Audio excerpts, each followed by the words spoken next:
All right, so there are two basic rational functions that you may be asked to graph. They are f of x equals 1 over x, and there is the graph of that. Notice all the points are clearly labeled. It has a vertical asymptote at x equals 0, and it has a horizontal asymptote at y equals 0. It is an odd function, which means it will have symmetry about the origin. Notice you can take this graph and you can turn it 180 degrees about the origin, and it's going to be exactly the same graph. So if you have anything that looks like that, you can easily graph that, and you can graph it with transformations, which will be a piece of cake. Right. Then you also have the other most basic rational function, which is 1 over x squared. That is the graph. Notice it has a asymptote at x equals 0. It has an asymptote at y equals 0, but notice that this is an even function. Just fold that graph right over the y-axis, and you will have identical halves. So that has y-axis symmetry, because it is even. All right, so we are going to graph these two functions using transformations only in this video. And then we will talk about what do we do if they don't look like this? How do we graph those? We'll talk about that in a separate video. All right, so let's start here. Let's start with, you have the graph of f of x equals 1 over x.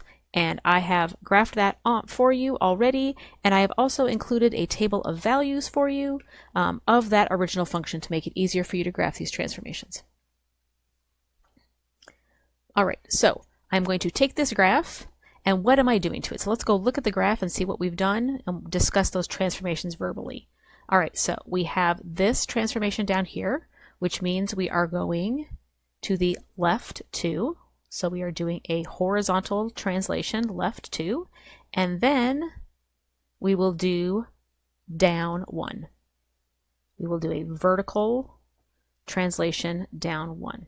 So every point in this graph and the asymptotes, and that's why I love graphing these, because the asymptotes move with it. All right, so the asymptote, so my vertical asymptote at x equals 0, that is going to move left 2. So my vertical asymptote is now going to be over here. So that's in purple, x equals -2. So there's my new horizontal asymptote.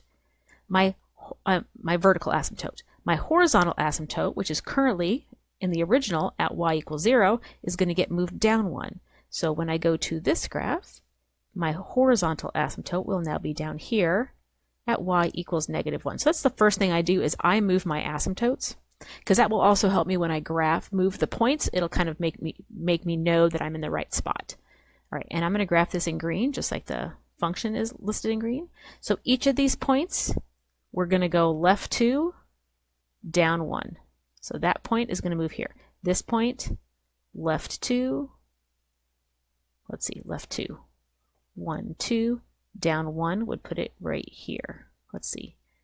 Hold on, let me erase this and start over, because I think I counted wrong. Okay, so let's take this point right here. So the point 2, let's see, this is the point 1, 1.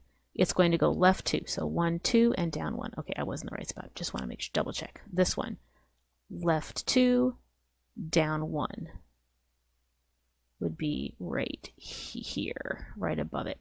So this, there we go. Just takes me a minute sometimes for my brain to warm up. Okay, so notice how it looks like I took this blue graph and I just slid it over 2 and down 1. Okay, then we're going to do the same thing with this blue half down here. We're going to take this point, go over 2, down 1,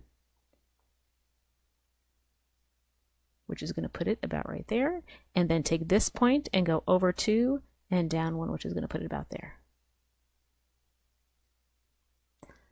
So there is my green graph. So the blue graph is the original f of x, and the green graph is the transformed one. And again, feel free to check if you've done these correctly using your graphing utilities. And I could assure you that they turn out exactly the same. So that is what it looks like when I put it into Desmos. So it's always nice to be able to see your graph, which of course, please do not judge my horrible graphing abilities. I'm not very good at drawing, so please don't judge. All right, let's do another one. All right, so we have, again, the graph 1 over x. This time, let's look at the transformations that are occurring. All right, so we have a negative in front of the function. And as you remember from their previous videos, so if you have forgotten all those rules about transformations, I highly recommend that you do that. So that is going to reflect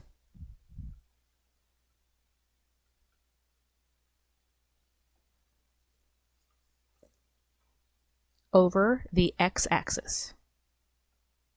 So it's going to flip it upside down, and then we are going to move it up 2. So it's got a vertical shift up 2 after we do the reflection.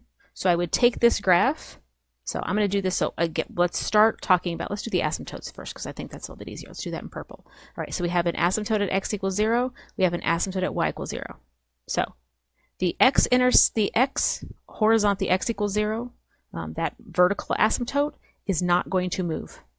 When you reflect it over the x-axis, it doesn't move. If you move it up 2, it doesn't move. It's still x equals 0. So that one's not going to move at all. But the y one is, because when we do the reflection, it's not going to move because it is over the x-axis. It is the x-axis, so it's not moving. But then we will move it up 2. So we will have our horizontal asymptote here at y equals 2, and that x asymptote will, the vertical asymptote will remain at x equals 0. All right, so there are my new asymptotes.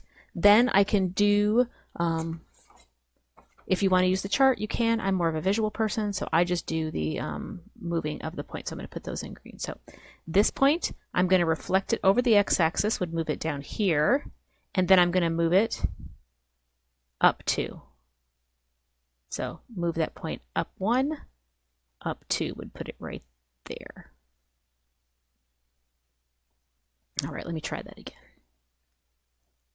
Sometimes I get a little bit crazy. All right, so let's try that again.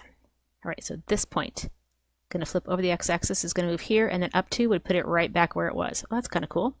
This point, reflect it over the x-axis, would put it right here, and then move it up 2. So right now, that's at a half. So it would get moved right there. So that would hug both of those. Interesting. Flipped it upside down, moved it up. Do the same thing on this side.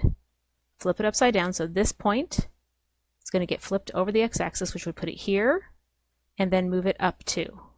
1, 2 would be right there. Take this point, reflect it over the x-axis, move it up 2. 1, 2. And there is the graph on that side. Again, please don't judge my bad drawing. I know, it's been a struggle since middle school, so please don't judge. All right, and again, if you're not sure if you've graphed it correctly, please feel free to use a graphing utility. I use Desmos. Here's my graph. So notice my graph and their graph look very close to each other. Mine might be a bit sloppier. Don't judge. All right, so hopefully, little refresher on transformations. And in the next video, we're going to talk about what do we do if it's not something that we could easily graph it using these transformations. What do we do? So we're going to talk about that next time. So make sure you come back.